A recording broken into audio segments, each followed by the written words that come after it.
Hello everyone, this is the Deputation, here to just give you a goodbye video to my current layout. We got this layout for Christmas in 2010, that was a gift from my parents, for me and my brother, and it was probably the most exciting thing in the world because we had known we had wanted a new layout for a long time, and because we were stuck with this crappy 4x4 circle layout for, 8 or 9 years. Sorry, just tripped over a box. And that is what it looked like. Just kind of give you an idea. And then there's a picture right there. It's alright, the zoom's not that great. Right there on the middle picture right there you see is from 2010. Like literally an hour after I woke up and saw the table. My brother and I took everything off the old layout, moved that board off, and put this new one on. And then we used a lot of the new track to build a new track plan. And right there is when we finally got a full loop done and we did our first train. And the picture on the right was from May of this year, 2012, and the layout was pretty much done. There's been stuff added to that picture that you can't see, which right now was a turntable and an updated shop area. Also the switch, you just can't even see that. But yeah, that's the new stuff we've added. And the reason why it's a goodbye layout video is because, well, you see, my parents are having their kitchen remodeled, because they had, ever since the '94 earthquake here in California, it's just had all the '90s and old style looks, and they never really liked it. So now they're finally able to get the money and remodel their kitchen. So now they're doing that, and it's been going on for about a month now. We're in the home stretch, that most of the appliances are in, and the last thing they're working on is the backsplash. That goes like behind it goes on the back wall, like where the sink and everything is. If you can kind of figure that idea. But then I've been talking to the company that is remodeling it is owned by two people. Their names are Ray and Pat. And Pat is more the designer guy. He helps people pick out what type of tile and granite they want, etc. And Pat is the electrician guy, the more handyman, I guess you could say. So Pat has been here more often, doing a lot of the electrical work. And he's always very friendly, and he's always willing to talk to me. So I think one day when the garage was open, we were moving stuff in. When he was taking a break, I asked him to come over and look at my layout, and I asked him if we paid him, of course, if he could build a new benchwork or framework for my layout. And he said he could. So I'm just fixing ballast. And he said he could as long as we paid him. It's not about the money really. He said he liked how passionate I was about this hobby, and you could definitely tell I got thousands of dollars with everything here. So he could tell that I really enjoyed this. So he said, well, because the design I want was originally a 5x10 board. This is a 4x8, and that is a typical board of most first layouts. That's the third layout, but it's a typical board for most small size houses or small areas.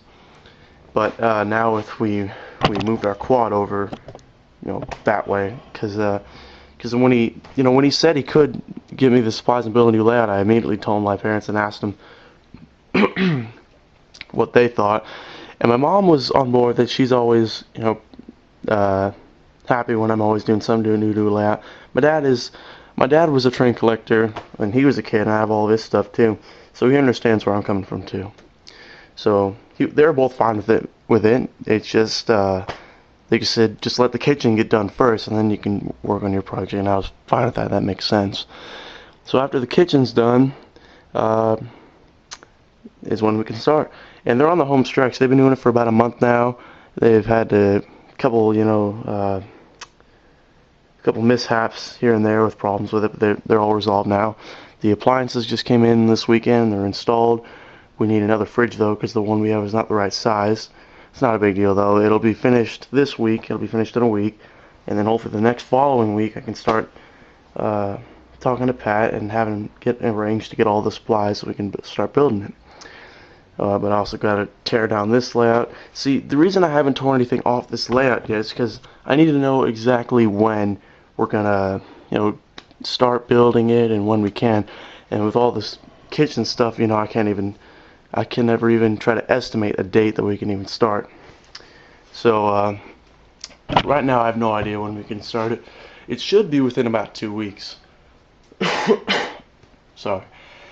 So yeah, it should be within about 2 weeks, and we should be able to start it because it's going to take me a whole day to get everything off this layout, and we're not using this anymore. We're just going to start from scratch. The plan is a 5x9, which kind of conflicts with the original 5x10 because it's pretty easy to see. I mean, a 5x10 and 5x9 could easily fit because you got a foot out this way. I'll show you.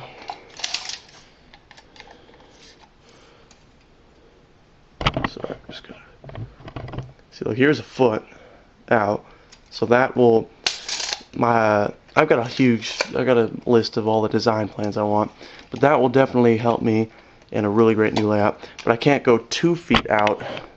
See, it's a 4x8. I can go a 5 foot out this way, but I can't do a 2 foot out that way because if it goes 2 feet, it'll be out that way. And we are going to move the layout, put the new one out. It's going to have its own legs. This one's actually standing on a metal table. It's not very level. I've had to use a lot of wood beams to support it, well, to actually level it on the table. So the new layout will have its own legs, and will be more level and strong. It'll be 2 boards cut to fit to a 5x9, and the seam will be down the middle because I was talking to him because you could just get like a 4x8, add a foot there, add a foot there, but then you got all the seams on the edges. You know, if you put too much weight on it, it's gonna break. So he had a smart idea of putting the seam down the middle when you connect to the boards, and I'm perfectly fine with that. It's probably the most sensible solution to it. So it'll be a 5x9, have its own legs. It'll have a dual main line, DCC eventually. We'll have a turntable roundhouse. I have a turntable, and I'm just going to buy the Atlas roundhouse probably next year. It'll have the same shop area. I'll be keeping my main shop, and I'll be changing the size on the auxiliary shop to a shop a kit that I found online that's bigger. I will move the auxiliary shop probably to a different area on the new layout if I can. And this shop will probably stay here around the roundhouse area. It's like exactly where it is because the Atlas roundhouse is only 3 stalls, which is perfectly fine with me because then I can keep this shop there. So it's working out really well. So dual main line predicts the same shop area. Part of the dual main line is a 22-inch radius main line, and then a 18-inch radius inner main line. I've already bought 8 22-inch radius corners. I'm gonna buy 4 more because I don't want it to be like how it is now. I'll show you. Like you see, it goes 3 corners, switch track, 3 corners, switch track, straight, 3 corners, switch track, 3 corners, switch track, straight. I don't really want that because I don't want that. Gives a lot of running gear wear because you're going, think about it, you're going curve to straight, you know. You kind of get that. So it'll be an all curved main line for the 22-inch radius. On the 18-inch radius, it will be like how it is now because see, this was the best part about having all these switches over time, is because you get so many sidings and a bigger freight yard and the big shop area, and you just get so many places to store your freight cars. I mean, you got a collection this big, you know, you're gonna need a lot of places to store some freight cars. So that is the plan so far. I've got that little yellow list over there has got about 10 ideas on it. The craziest idea, which is actually going to work, is actual inspection pits. See, this Walters Cornerstone kit has inspection pits, castings. Like, you can install an inspection pit kit, you just got to buy it separately. My plan is to actually cut throughout because this isn't a thick board and the new one won't be either. So we're actually going to cut all the way through the board to the lengths of the inspection pits, so I can actually go underneath the table and actually use the inspection pits like a real railroad would. Unscrew the bottom gear plates and then remove the locomotives if I want to drop the wheels. So it's a crazy idea. It's just going to be a lot of fun. And he said it could work. All you do is just map out where we want to cut it, then remove the shop building, then just cut the holes. So that's going to be the most crazy part of the entire thing, but it's definitely going to be a lot of fun. So yeah, but it's gonna be a lot of fun actually taking this thing apart. The only problem is having to store everything. I'm probably gonna keep a lot of the engines on top of the existing engines there, because there's about, I want to say, maybe 20 locomotives on this layout currently. You just can't see a lot of them because they're behind the shop, and in the shops and around the turntable. So there's a lot of engines on here, and then pulling up the track and just junking this old boring, it's going to be a lot of fun. And I can't believe I finally get to, I've only had this layout for a year and a half now, almost 2 years. Excuse me. But after I finished it, I'm like, well, what's next? Because my motto is build with expansion in mind, and I kept doing that, and now I'm out of expansion ideas because I can't expand anything on this layout. I've already added that switch to connect that goes a faster area to the shop area and the staging area.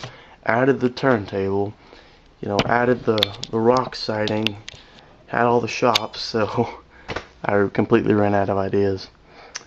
But it all comes with a really good price, because in the long run this big layout is just going to be so much beneficial to my larger locomotives. I had to really strain my 210-2 and my 282 to run on this track.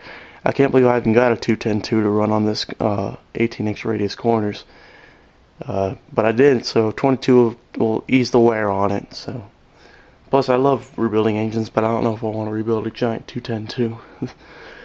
Well, that pretty much took up 10 minutes or 11 minutes of your time talking about my plans for it. Now, next up, you're going to be able to watch the videos of the last few excursion runs on my layout. So please watch those and enjoy those, and hope you look forward to seeing the progress on my new layout. I'll be updating it here periodically, probably just one big update when I get halfway through it, because the first month is just going to be about tearing down the old layout, building the new one, and getting a solid track plan. That's all I want to do for the first month, and probably do the scenery and the ballasting of the main line. But I will not be, the layout probably won't be done for a couple months, because it'll never be done within a period of time. I can't really even tell you when I want to finish it, because I have the roundhouse and the other shop I need to buy. But it will basically be, I want to run excursions and run trains by the end of the first month. So that's all I really want to do, and that's my plan, just to see how well it works. So keep checking here, and I'll keep you updated as well as I can. I got a Facebook too. I've already got friends from YouTube who are friends with me on there. If you want to follow me, go ahead. I can link you to my webpage that I have. It's called scvr.weebly.com. I'll be reporting there also too. So please enjoy these following clips of the last few excursion runs on my layout. Alright, have a good day. This is the Deputation.